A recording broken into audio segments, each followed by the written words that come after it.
Mathematics start ചെയ്തത്. Okay, ready. First തന്നെ natural നമ്പേഴ്സിന്റെ set തുടങ്ങിക്കോ. നാച്ചുറൽ നമ്പേഴ്സ് സെറ്റ് നമുക്ക് നോക്കാൻ നോക്കിയാൽ ഞാൻ n എഴുതുന്നു. ഓക്കെ, നിങ്ങൾ ചില ടെക്സ്റ്റ് ബുക്കിൽ നോക്കുമ്പോൾ n ഡബിൾ വരെ ഉണ്ടാവും.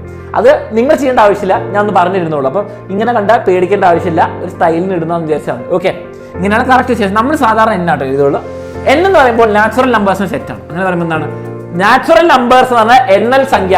മലയാളം മീഡിയംകാരുണ്ടെന്ന് ഹാർട്ട് ഇട്ടേ, ഹാർട്ട് ഇടാം. ഓക്കെ, എണ്ണൽ സംഖ്യയുടെ സെറ്റാണ്. അപ്പൊ 1 2 3 4 കഴിഞ്ഞോ? ഇല്ല, ഇങ്ങനെ പോയിക്കൊണ്ടിരിക്കും, തീരില്ല. അപ്പൊ എന്താണ്, ഞാൻ കുറച്ച് ഡോട്ട് ഇട്ട് വെക്കാം. തീരാത്ത സെറ്റാണ് അല്ലേ, തീരാത്ത സെറ്റാണ്. അപ്പൊ ഞാൻ ഇവിടെ സൈഡിൽ വെറുതെ എഴുതിയേക്കാം. ഇതൊക്കെ എന്താണ്, ഒരു ഇൻഫിനിറ്റ് സെറ്റ്. എന്താണ് ഇൻഫൈനൈറ്റ് സെറ്റ്? തീരുന്നില്ല അല്ലേ മക്കളെ?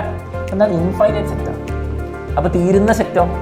ഇത് ഇൻഫൈനൈറ്റ് സെറ്റ്, തീരുന്നില്ലേ? 1000 2000 10000 10 ലക്ഷം 10000 കോടി 20,456 കോടി കുറെ പോയിക്കൊണ്ട് തീരുമില്ലായിരിക്കും. അപ്പം ഞാൻ ചോദിക്കട്ടെ, ഞാൻ സെറ്റ് പറയാണ് A1 2 3. ഇങ്ങനത്തെ ഒരു സെറ്റ് എന്താണ് ഫൈനൈറ്റ് സെറ്റ്, തീരുന്നു അല്ലേ? ഇത് തീരുന്നില്ല, നമുക്ക് എണ്ണി തീർക്കാൻ പറ്റില്ലേ? ഒരു എൻഡ് പോയിന്റ് ഫൈനൈറ്റ് സെറ്റ്. ഇത് ഇൻഫൈനൈറ്റ് സെറ്റ്, ഇത് ഫൈനൈറ്റ് സെറ്റ്. സംഭവം ക്ലിയർ? ഓക്കെ. ഹോൾ നമ്പേഴ്സ് എന്ന് പറഞ്ഞാൽ മക്കളെ, ഹോൾ നമ്പേഴ്സ് ആർക്ക് പറയാൻ പറ്റും? Whole numbers W. അത്ര ഉപയോഗിക്കുന്നതല്ല, പക്ഷെ എന്നാൽ നിങ്ങൾ അറിയാം എന്താണ് W. W എന്ന് പറഞ്ഞാല് ഹോൾ നമ്പേഴ്സ് എന്ന് പറഞ്ഞാൽ നാച്ചുറൽ നമ്പർ ഈ സെറ്റിന്റെ കൂടെ ഒരു 0 കൂടി ഇടാം. അപ്പൊ നോക്കിയേ 0 1 2 3 ഇങ്ങനെ പോയിക്കോട്ടെ 4, ബാക്കിയുള്ളവർക്ക് സെയിം. നോക്കിയേ, ഈ നാച്ചുറൽ നമ്പേഴ്സിനോട് 0 കൂടി വരും, വേറെ ഒരു വ്യത്യാസമില്ല. അപ്പൊ 0 കൂടിയുള്ള നാച്ചുറൽ നമ്പേഴ്സിനാണ് ഹോൾ നമ്പേഴ്സ് എന്ന് പറയാം. ഓക്കെ, ഇനി അത് കഴിഞ്ഞാൽ ഇന്റീജേഴ്സ് Z. ഓക്കെ, Z നമുക്ക് നോക്കാം എന്താണ്. Z എന്ന് പറയുമ്പോൾ നമുക്കൊരു ഇന്റീജേഴ്സ് അല്ലേ?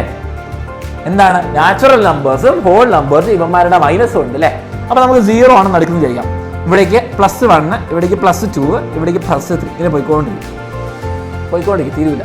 ഇവിടേക്ക് എന്താണ് -1, ഇവിടേക്ക് -2, ഇവിടേക്ക് -3 ഇങ്ങനെ പോയിക്കൊണ്ടിരിക്കും അല്ലേ? ഇങ്ങനെ പോയിക്കൊണ്ടിരിക്കും. ഓക്കെ, അപ്പം 1 2 3 അങ്ങോട്ട് പോകും, ഇവിടെ മൈനസ് ഇങ്ങനെ പോയിക്കൊണ്ടിരിക്കും. ഇങ്ങോട്ടേക്കും തീരൂല, അങ്ങോട്ടേക്കും തീരൂല. അത്രേ ഉള്ളൂ സംഭവം. ഓക്കെ.